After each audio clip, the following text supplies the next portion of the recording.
France Info. Xavier Capodano, bonjour. Bonjour. Xavier Capodano de la librairie Le Genre Urbain à Paris. Xavier, vous vous intéressez particulièrement aux essais, à la sociologie.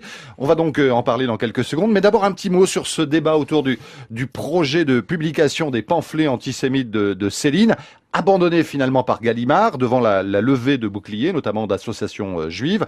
Alors vous qui croisez des lecteurs, beaucoup de lecteurs dans votre librairie, il y a un débat autour de Céline en librairie ? Honnêtement, quasiment pas. C'est-à-dire que l'offre littéraire de Céline a son public et continue d'alimenter le fond d'une librairie et donc des lecteurs. En ce qui concerne ces textes-là, que n'importe qui maintenant peut se procurer sur Internet, franchement, nous, en tant que libraires, ça a peu d'enjeux, les lecteurs encore moins. Le débat est clos. Alors Xavier, on revient à nos essais et vous avez choisi d'abord de nous parler de ces rebelles, ces révoltés qui parfois nous fascinent ou en tout cas ont fasciné. Alors ça va du bandit de grand chemin à l'anarchiste aux convictions politiques bien ancrées. Et c'est ces deux dont nous parle Laurent Maréchaux avec Hors-la-loi, réédité ces jours-ci en poche chez Artaud. Et ce qui est formidable dans le bouquin, c'est qu'au-delà de ces portraits dynamiques, romanesques, il y a quand même une sorte de cohérence entre tous ces gens, c'est-à-dire c'est l'injustice. L'injustice sociale, l'injustice que la société, des fois parfois violente, impose aux gens, et c'est beaucoup de ces individus ont décidé d'y répondre par la violence, donc en se mettant hors la loi.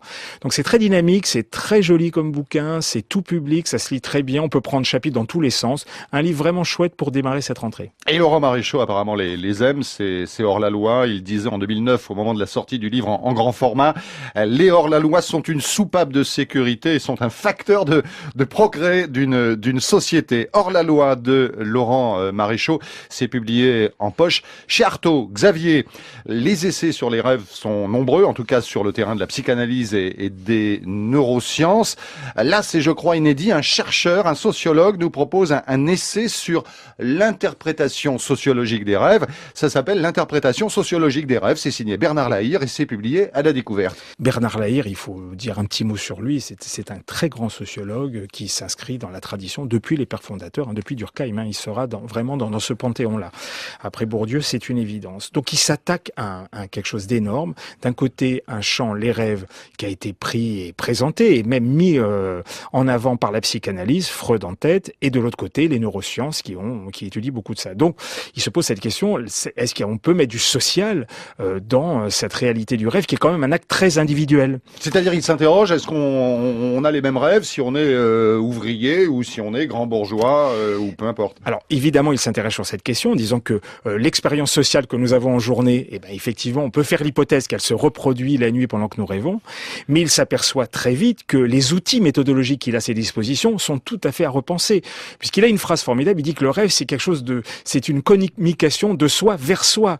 Donc, les réalités sociales, on va dire empiriques, telles que la sociologie l'a pensée, il faut aussi le repenser. Donc, c'est une tâche énorme dans laquelle Bernard Lahire s'est lancé. C'est 25 ans de ses travaux, qui sont matérialisés dans ce livre-là, qui aura un deuxième tome, un grand bouquin qui va s'inscrire dans la tradition de cette discipline.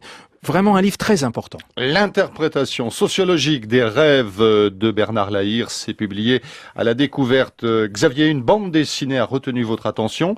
Ça s'appelle Vivolé, Buenos Aires, Place de Mai. C'est publié chez Rue de Sèvres.